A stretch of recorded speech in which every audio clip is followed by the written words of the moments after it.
Some buildings hold secrets, not in their walls, but in their silence. No screams, no footsteps, just vanishings. They say people disappeared here. No broken doors, no blood, just one thing in common.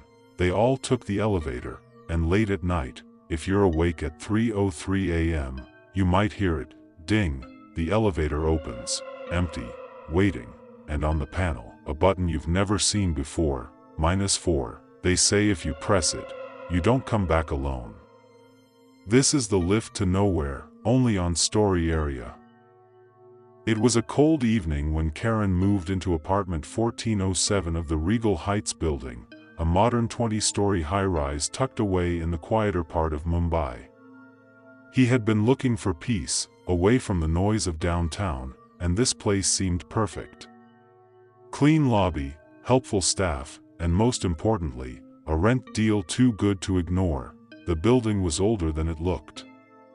Renovated, yes, but the bones were decades old.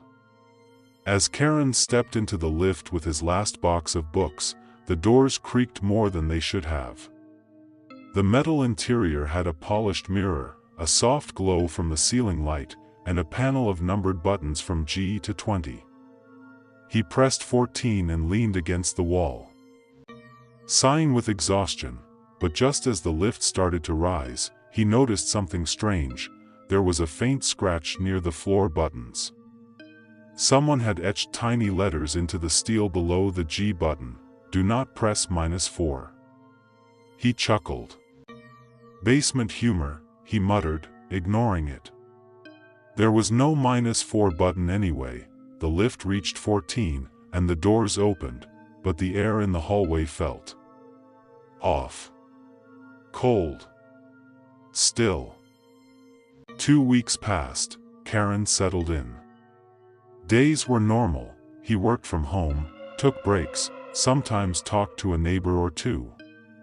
But at night, something was different. Every night, at exactly 3:03 a.m., he would hear the sound of the elevator dinging. The noise echoed faintly into his flat.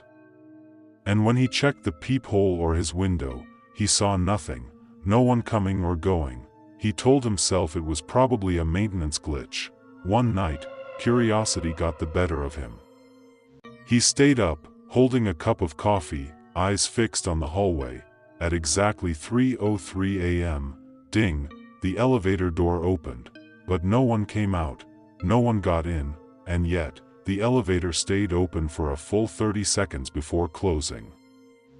A few days later, Karan met Mr. Raghav, an elderly man from the 15th floor. They talked casually about the building, and Karan eventually brought up the late-night elevator sound. The old man's face darkened. You've heard it too? Karan nodded. Yeah, 3:03 a.m. Every night. What's the deal? Mr. Raghav looked around, then leaned closer. There used to be a tenant named Neeraj on the 11th floor. Young fellow. Lived alone. Last year, he complained that the elevator took him to a floor that didn't exist. Said he saw a woman with her back turned, whispering things to herself. The next day, he vanished. No note. No trace. Vanished? Karan asked, eyes narrowing. Police searched everything.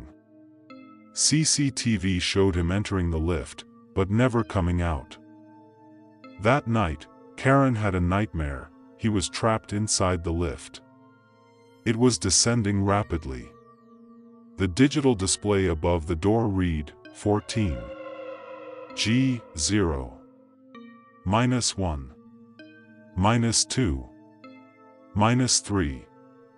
-4. He tried to scream, but no sound came. In front of him stood a woman in a blood-stained hospital gown, her face hidden by long black hair. She whispered, "You're next." Karan woke up drenched in sweat. His clock read 3:03 a.m. He walked to his door, opened it quietly, and stared at the elevator. Ding, it opened, empty. But this time, the floor panel had changed. there was now a new button, -4, dimly lit in red. His stomach dropped. Karan couldn't sleep. He knew what he saw. He ran down the emergency stairs to the lobby and called the night guard. "There's something wrong with the elevator," he said. "There's a new button. One that shouldn't be there." The guard, a tired man in his 50s, frowned. "Sir, there's no such thing. The panel is fixed. Standard from the company." Karan dragged him to the lift, but the moment they opened the door and looked inside, the -4 button was gone. "Sir, maybe you need some rest?"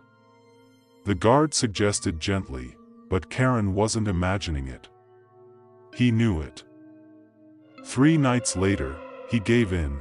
At 3:03 a.m., the lift opened again on its own. This time, he stepped inside. The panel now always showed the -4 button, glowing dimly, almost waiting for him. He hesitated for only a second, then pressed it. The elevator hummed. Down it went. G0. -1. -2. -3. -4. It stopped. The doors creaked open. The hallway outside was wet, moldy, dimly lit by an unknown light source. The walls were covered in handprints, red, smeared, dragging downwards. Karan stepped out, heart pounding. "Hello?" he called. Silence. Then, a whisper, "You shouldn't be here." He spun around. A girl stood at the end of the hallway. Her eyes were black holes. Her mouth opened wide, wider than any humans could, revealing rows of teeth that never ended. He ran. Karan woke up in bed. Had it all been a dream? He rushed to the elevator. No -4 button, just the regular panel. He rode down to the lobby. Everything seemed normal. Maybe he had dreamt it, but as he turned to leave the lift, he caught something in the mirror. His reflection was smiling. He wasn't. The reflection raised its hand slowly and placed a finger over its lips. SHH. Desperate for answers, Karan turned to the internet. He searched forums, Reddit threads, obscure blogs. Eventually, he found a post, "The elevator game, real story. Do not press -4." The post was from a user named Niraj_11, the same name Mr. Raghav mentioned. The post read, "If you ever see the -4 button in your elevator, do not press it. That's where they wait. The ones who were left behind. The ones who tried to escape death, they remember your face. If you go once, they come back with you." Karan leaned back, heart racing. Niraj hadn't vanished. He was taken. That night, Karan's intercom buzzed. "Hello?" he asked. No answer. Then, from the speaker, "You saw us.